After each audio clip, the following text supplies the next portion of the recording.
Hello everyone, Technician 775 here. Good morning, good afternoon, good evening, depending where your time zone is and what time of the day or night you're watching this video. Thank you for watching, for one. What we're going to do today is the cheese wax, the end of a bottle. You've seen in a previous video where we put away some of the sugar, some of the rice, cornflakes. Alright, in this video here we're going to take and actually put some, just as a experiment, put some of the sugar in a bottle, and you can see the different type of bottles you can use. You can use the Gatorade bottles, and again, I don't work for Gatorade or anybody else. Presently, I am employed with Northrop, but with the sequestration going on, I'm not sure how long we're going to have a job. But anyways, besides that point, we have also too the water bottles. This is just a plain water bottle you get from just the XYZ company. Just about anybody's got them. Moving on down just a little bit here, we have a 5-pound block of cheese wax, and I got this from the New England cheese making company. I don't work for those guys. I hope they don't mind them using me using their. I don't know if you can see this. Kind of hard to tell, but anyways, a 5-pound block by the time we ship it and everything was about about $30. I'm gonna use my trusty ceramic knives from Harbor Freight to cut the cheese wax up. Okay, in that we are going to use this fry something or another device right here. It's actually, you can hook it up to electric, and you can pick these up for little or nothing. A lot of times at flea markets.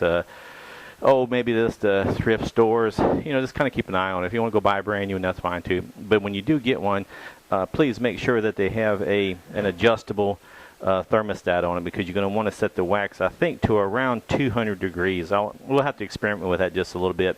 I melt beeswax. I'm a beekeeper as well, and I do about 220 on the beeswax to take and melt it to kind of separate the beeswax from the propolis, and some of the trash that's in there. And so what we'll do, I'm gonna go ahead and take and put the video on hold. I'm gonna have to splice these videos together. So what I'm gonna do, I'm gonna go ahead and actually start cutting on the wax and putting it in a pot and warming it up. So we'll be right back. Okay, we're back. I took just an empty bottle and made a test run. I've got I think I heated up the cheese wax to about 200, then backed it down just to a warm setting, which is probably about 180. Please be real careful if you have small kids around. That this wax at that temperature will burn the snot out of you. You know, it is good, easy wax to work with. This was about 6 dippings. It wasn't just one time dipping. What we'll do is do a couple of them with one I've got right here. And I picked up just a little small personal house fan and set it on the side to kind of help the wax dry just a bit faster. So what we're going to do, and I bring it down just to about where just past the neck. Let me see if we can see that. Yeah, I think we can see that right there. Just let it drip for a minute, and the little fan's blowing right across the top of the pot here. So that should help.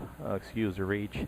And what we'll do here is put it in front of the fan, just kind of speed up the process just a little bit.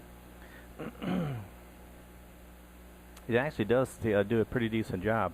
I would not turn it over where the top is at the top. I'll leave it down like this. That way is that any drippings like this won't drip on you in particular. Okay, just like that. Just kind of let it. It's done actually a pretty good job here. So, okay, just let the excess drip. Alrighty, and again in front of the fan, just for a minute or two. And I'm kind of going fast on the video, but if you're doing this at the house, you can actually just take your time, set up some time that you want to do this, and heat your wax up. And what I did with the wax to cut it, I actually set the block on its side and shaved off about less than 1/4 of an inch at a time, with my palm straight out and the knife going straight down. That way if anything slips, you won't come up with a few digits off your finger there. Okay, so this is actually doing a pretty decent job. So like I said, I turned the temperature down to about warm on the pot here, and it seems to, after I got it heated up. Okay, let me do this the right way here. After the wax got melted and is heated up to 220, that's when I set it to warm, and it seems to do just a little bit better. Now, if anybody is a cheese maker that makes cheese and and puts it away like this. If we're doing something wrong, please let us know, because I haven't messed with cheese yet, and just seems to work pretty dead-gum good, right, just like we're doing it right here. And this is sugar I've got inside the bottle. I don't know about rice without an oxygen absorber. Some people say they have success doing this without an oxygen absorber. I guess it would be okay for maybe up to about 2, possibly 3 years of storage if you wanted to do it like that. Beans, just anything else. No fruit, no nuts, anything with oils in it. You do not want to do this, okay? That's actually done a pretty nice job. So one more time. And they say several small coats is better than one heavy coat, so we're just going to take and kind of let this drip off just a little bit. I think it's Maker's Mark whiskey of some sort, has a wax coating, and I'm not too sure how they do that, but I think they dip their bottles, the end caps like that, in wax. You know, so this does actually a pretty fair job. And if you're in a cooler climate, we're in South Louisiana right now, and it's right at 10:40, and it's right at 80 degrees. So it's pretty warm back here. And I'm in the back of the house here, is where I do all my videos. So as you can see, this actually did a pretty good job of sealing everything up. I'll probably do one more dip, just because I can. It looks like 5 pounds will go a long way, because I probably used a pound and a half. You might be able to get 2 pounds. I wasn't sure how much to use, so I just got a 5-pound package. And this is one that we did earlier with nothing in it, just for a trial run. Okay, this was the sugar that we did. Okay, and alrighty. The first dip, and it seals up that area really well. And you'll see little bubbles that'll actually come out around the cap, and that's what you want. You want to make sure all the bubbles, if you can, come out around the cap.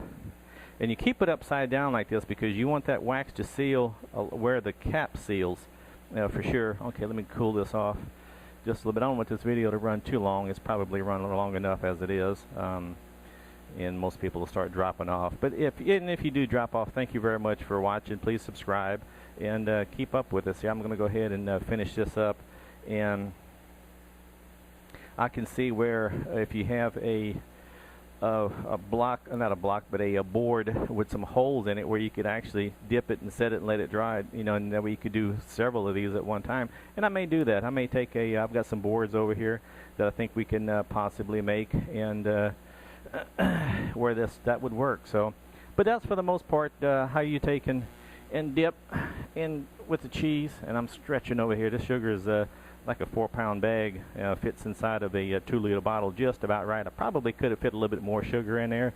And the rice, this is the sugar that we did on the previous video, and the rice we did the same with.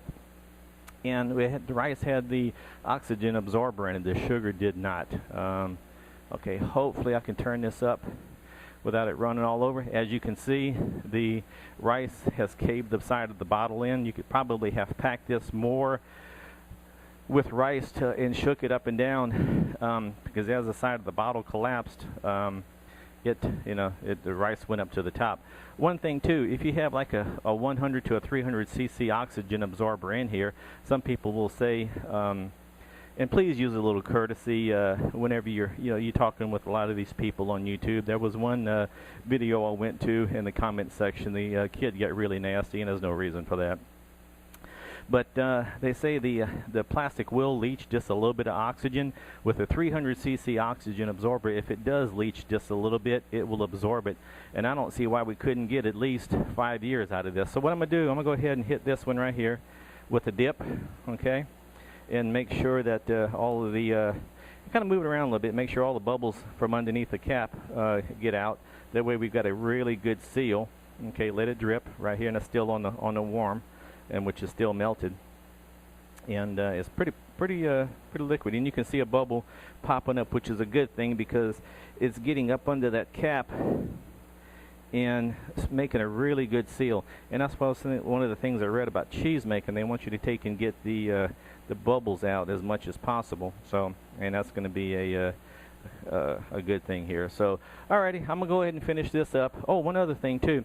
Whenever you do these, the little plastic tops, or the locks, I guess you'd say, that's underneath the bottles, please remove those. So that way the wax has a chance to get up underneath the seal right here and seal up underneath the lid real well. So you're gonna want to take those off. Don't do like I did here. Leave it on the rice bottle, and had to take and fumble, try not to puncture a hole in the bottle while getting the little lock ring off. So, alrighty, this is Technician 775 saying thank you very much for watching. Please subscribe, and if you have any ideas or thoughts, please don't hesitate to send me a question or make a comment. Thank you. Okay, this is the pot, and what I did, kind of by accident, but I put just enough wax in here to, when I put the bottle in upside down like this, it was to about the perfect height every time, or the perfect depth on a bottle.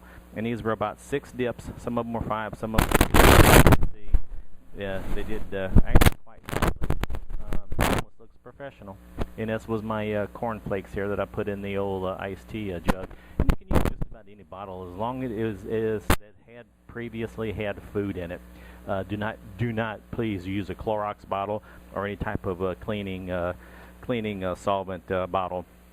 And this is what I did with the cheese. I just kind of put it on the side like that, and just kind of shaved just a piece off and put it in, and it melted a little bit easier. Okay, that was just a quick towards the end here, what I wanted to show you. As always, thank you very much for watching. Please subscribe.